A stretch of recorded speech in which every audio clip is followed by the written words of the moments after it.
Greetings. This is Coach Jaki with UZAZI podcast. Over the last 10 years or so in which I have been practicing as a life coach, I have interacted with a lot of people, including teenagers aged 13 upwards. One of the things I have observed is that a lot of the issues that people come to coaching with, or the issues that cause them to seek the help of a coach, can be resolved by the way they are parented. More recently, I have started doing research for my doctoral thesis on how parents can use coaching skills to influence the social behavior of their children. In today's podcast and the next two podcasts, I will share some of the knowledge that I have gained as a result of my activities as a coach and as a doctoral candidate. In today's podcast, I would like to talk about the roles of parenting. Parenting is, in fact, a complex combination of behaviors, and these behaviors individually and jointly combine to impact outcomes for children. When we talk about the effects of parenting, we are generally talking about broad patterns of parenting rather than specific parenting practices. So please remember this when I give my examples. You may have acted in a certain way once in a while. That does not necessarily label you in one way or another. What will be more useful is for you to examine your general approach to the things that I will be talking about. So what is the role of a parent? Parenting primarily seeks to influence, teach, and control children.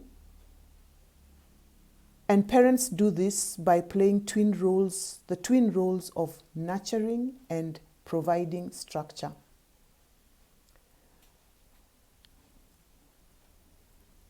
When parents provide children with basic needs such as food, medical care, shelter, and clothing, they are playing the nurture role. In this role, parents also provide love and create time to pay attention to their children. They seek to understand them and support them. In this role, parents listen to their children, show patience, and have fun with them. While nurturing children, parents also show interest in their activities and encourage the pursuit of their passions. In this role, parents find pleasure in their children and, through words and actions, demonstrate that they accept these children as they are and they do not push them to change.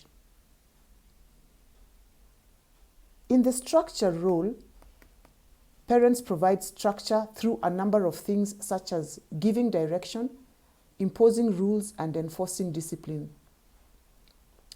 Parents set boundaries and establish consequences for behavior while holding their children accountable for their behavior.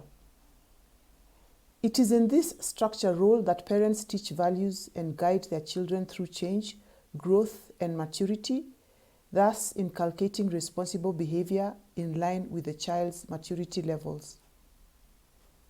Unlike in the nurture role, when parents are in structure mode, they expect behavior change with increased growth, maturity, and ability to be manifested in their children. In order to accomplish these twin roles, parents use different styles.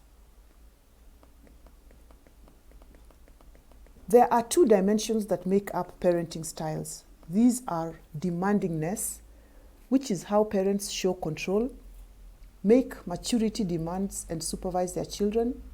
And secondly, responsiveness, which is how parents display warmth and affection, how they accept their children, and how far they go to be involved with their children. These two dimensions can be combined in 4 ways to produce 4 parenting styles. These are authoritative, authoritarian, permissive, and neglective. I will now talk about the basic characteristics of each of these 4 parenting styles. Neglectful parenting is low on all dimensions. That means parents don't demand much and they are not involved with the child. Children who are raised in this way demonstrate maladaptive task avoidant strategies, passivity, and task irrelevant behavior. This means they are basically incompetent. They are not able to control their emotions. They don't master skills. They don't believe they can do things, especially if those things appear to be difficult. Children whose parents' primary style is neglective also display self-doubt about their own competence.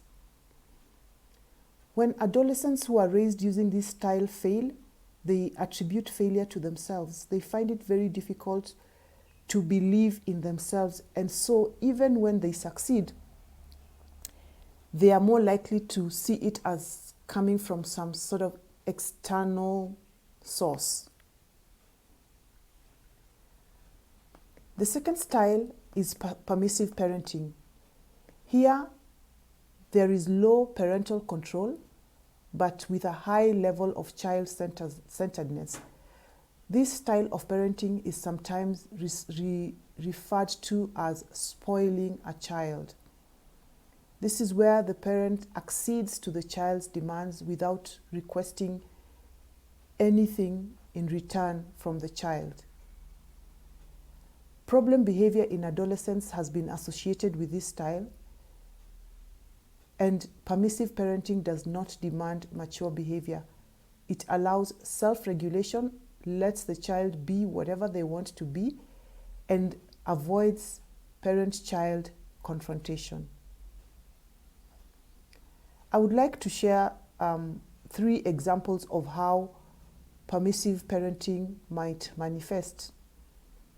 In the first example, let's look at, say, a 3-year-old child who approaches another 3-year-old child and grabs a toy from them. A fight ensues and the other child perhaps hurts this first child. A permissive parent might react by soothing their own child, maybe giving them a gift to console them, and telling them that the child whose toy was grabbed is a bad child and that his own child should avoid that child. This permissive parent does not show any empathy for the other child and does not speak to his own child about how to play well or how to interact well with the other children. In the second example, let us assume maybe a teenager who has failed an exam. A permissive parent might again console the child by telling this child that the exam was too hard, maybe the teacher didn't teach properly, might even discuss changing schools, will maybe offer to pay for extra tuition, and will make no observations about how the teenager prepared for the exam, will not discuss any strategy about how the teenager could do better next time. In the third example, we might look at a young adult who still lives at home and has quit a job because the boss is too strict. The permissive parent might say to the child, it's okay, you shouldn't allow people to treat you badly, I will get you another job. Meanwhile, I will give you pocket money to ensure that you don't lack anything. You can see that in all these examples, the parent makes no effort to demonstrate to the child that that child can do something in order to achieve a different outcome in the situation. The third parenting style is authoritarian parenting. This style has high demands, but it is low on responsiveness and demonstrates high levels of psychological control. Psychological control refers to the way parents attempt to control children's activities in ways that negatively affect the child's psychological world and therefore undermines the child's psychological development. Parents who control their children psychologically are very intrusive. They induce guilt in their children. They withdraw love and interfere with the child's ability to become independent and to develop a healthy sense of self and personal identity.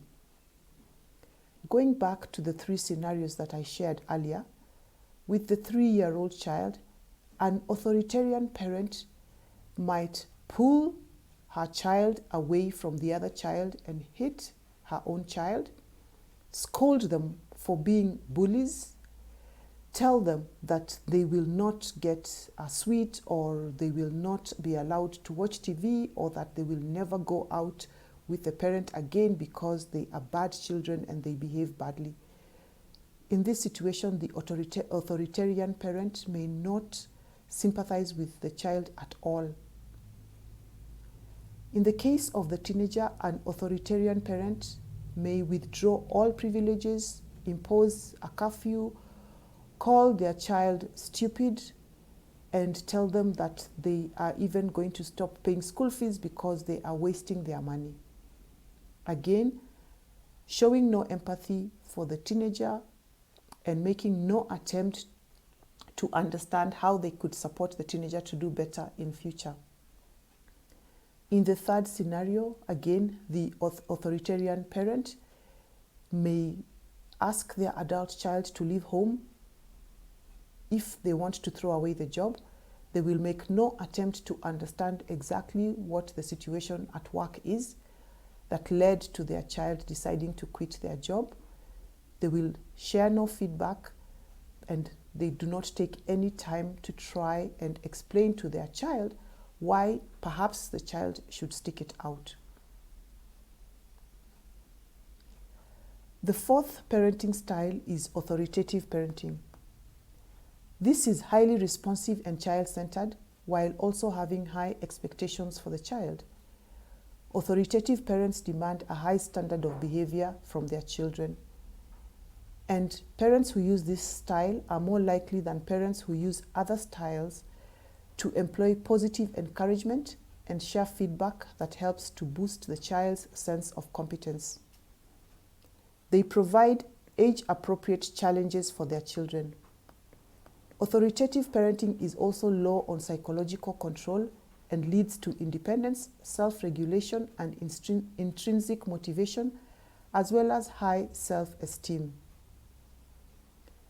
Looking back at the 3 scenarios, an authoritative parent would speak to their 3-year-old child about the importance of playing nicely with other children, explain to their own child that they hurt the other child, encourage their child to apologize to the other child. The authoritative parent of the teenager who fails an exam will seek to understand what the teenager would like to suggest in order to improve the next time and offer appropriate support while ensuring that the teenager understands that they need to take responsibility for preparing well for the exam in order that they pass. So the parent does not abandon the teenager who failed, but at the same time, they do not rescue this teenager. And I would like to remind you that I have done a podcast on how parents rescue their children. This podcast is titled Protection Trap. Listen to that podcast so that you understand what I mean when I say rescuing. In the third scenario, an authoritative parent would again have a conversation with their child to help the child understand that It may not be easy to work with certain kinds of bosses, to help the child to assess the situation, to see whether it is a situation that they really cannot withstand, to encourage the child to try and understand what are the requirements of the job and to ensure that they are fulfilling those requirements, and definitely not encourage the child to quit their job. Good parenting involves components of both demandingness and responsiveness. And we have seen that the authoritative parenting style balances the two. In this way, authoritative parenting results in a broad range of positive outcomes, and there is less deviant behavior in adolescents who are raised using authoritative parenting style.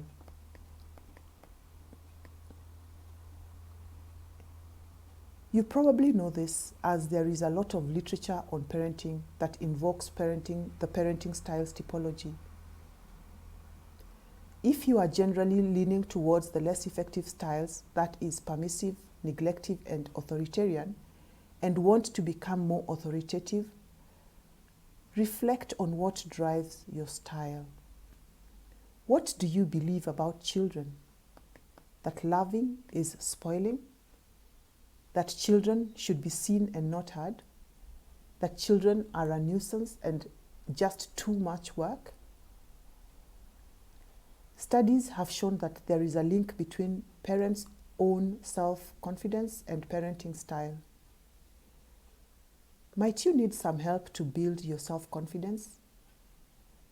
Is your self-doubt a result of competency gaps?